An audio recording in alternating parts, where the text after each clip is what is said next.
Hey friends, welcome to the first behind the scenes video on this channel. So for this behind the scenes video, I am showing you how I decided to arrange certain instruments and beats for the EDM remix of My People. To preface, the sample is not mine. I took it from a song online called Better Love Me Now Too. You can search it up on YouTube, and also credits to the original producer of the sample. So for the first section here, I wanted to start the song by bringing the sample in slowly. So what I did was I opened the EQ for this track. I put a high pass filter on it at 200 hertz, and what this does is it cuts off all the high frequencies and makes it sound muted. If I turn on automation, you can see that I slowly remove the filter until a higher frequency, and then this makes the track less and less muted as it plays. So overall it sounds like this.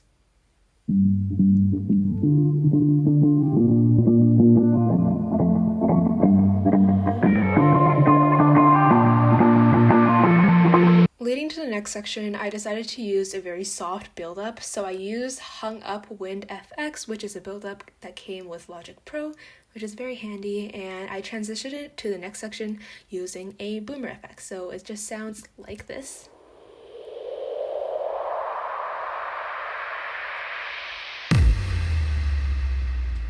For this next section here, nothing much changed, except I added some percussion. I wanted to add some old school hip hop beats, so I added Back to School beat, which is a loop that comes with Logic Pro. I didn't add any effects to this, and then I also added a Kasisi at the back. I'm sorry if I'm pronouncing that wrong. An African Rain Kasisi, and I panned it way to the left so it kind of brings momentum to the background. So together the beat sounds like this.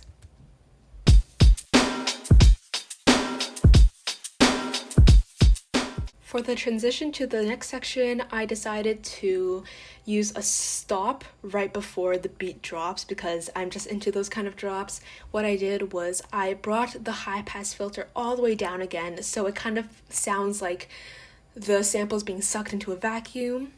I have the build-up as usual and the boomer into the next section.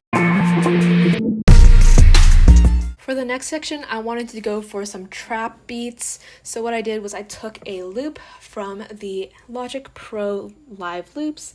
It's a trap beat that I liked. I added some hi-hats and panned it way to the right. Kept the African Rain Kasisi to the left. And then I took this one part of a loop, which is a snare, and I kept it on every second beat because it was very loud and impactful. So together the percussion sounds like this.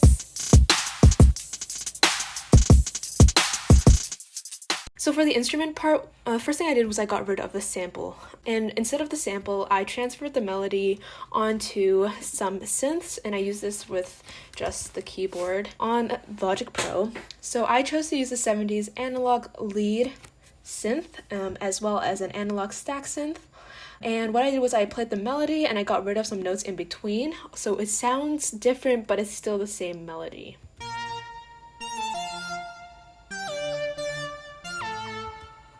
And then I added an 808 bass. For this one, I had to do some setting changes in Alchemy to make it really hard-hitting and just loud. And then I also added some bass to support it.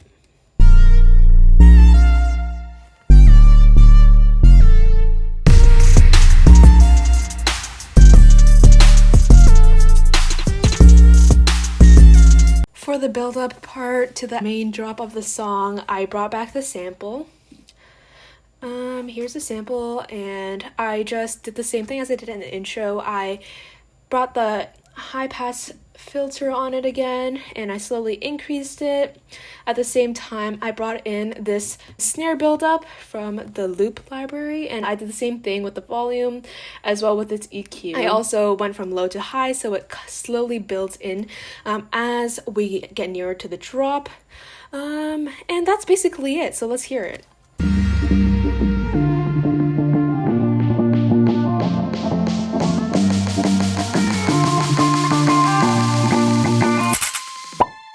For the part right before the main drop, I decided to go for the silence before the drop method again. So what I did was, for the first part, I added a gun cocking sound. So I added some echo on it as well as a pitch shift upwards, and it sounds like this. And I also cut off the buildup right over here, the second last beat before the drop, and instead I added a pop sound, which also coincidentally sounds like someone smacking their lips. For the last beat right before the drop, I brought back the build-up, and it's just a really loud snare to get us ready for the drop. For the quote-unquote chorus of the EDM remix, what I did was I just added a bunch of layers of the same melody. I brought back the sample. I have a long crash cymbal to transition into the drop. I added some more hi-hats and I panned it to the very left. I brought back some beats and the snare on every second beat, and then more hi-hats but on the right. And then I also backed it up with a snare build-up, and this will build up to the second drop later on. And then for the instruments, I added some more synths, and for these ones, I did some more mixing on the side. I have the 808 bass, I have the same stack synth, but I panned this one to the left, this one to the right to add more layered sounds. And I also added this very nice synth that I was looking for. I was looking for a future bass synth, although I didn't quite achieve it. I used Alchemy again, and it sounds like this.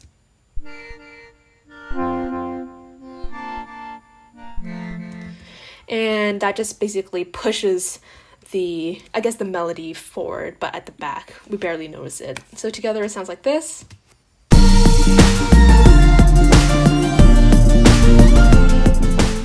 Right before the second drop or the last drop, I actually got rid of all percussions. I got rid of the sample. I got rid of the backing synths, and I only kept the main synths that were playing the melody, and basically it builds up and it's silent again to get ready for the second drop. So it sounds like this.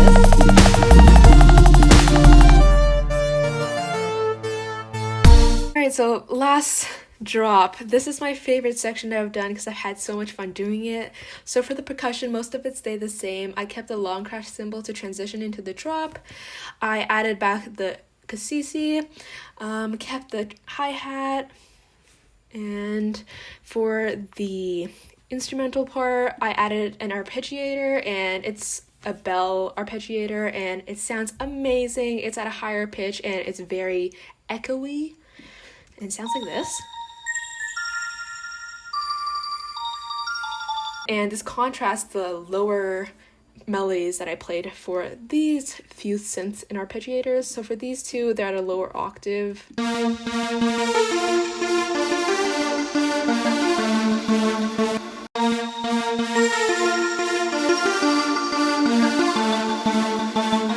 808 bass is back, the two pads to the left and right are back, and for the last synth, what I decided to do was I took the same progression from before, but instead I changed the settings so it sounded more dragged out.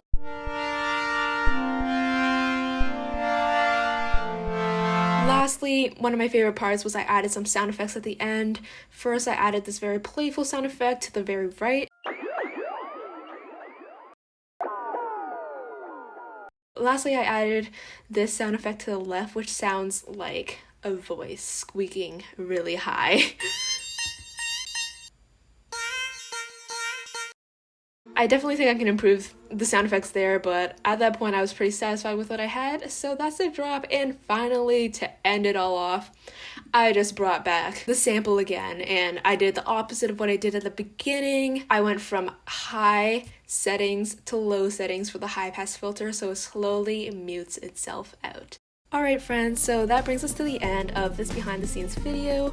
I had a lot of fun explaining all these concepts, you guys, and showing you a bit of my creative process. Sorry if I took a really long time. I tend to take a while to explain things, but hopefully it wasn't too bad and you guys were able to learn a bit about how arrangement and composing works behind the scenes. And lastly, I want to thank you guys for listening to my music. When I see any comments, saying thank you for making the music or any compliments about my music. I'm really happy and it really motivates me to make more music for you guys. So thank you so much, and I guess I'll see you in the next track that I post. Bye for now.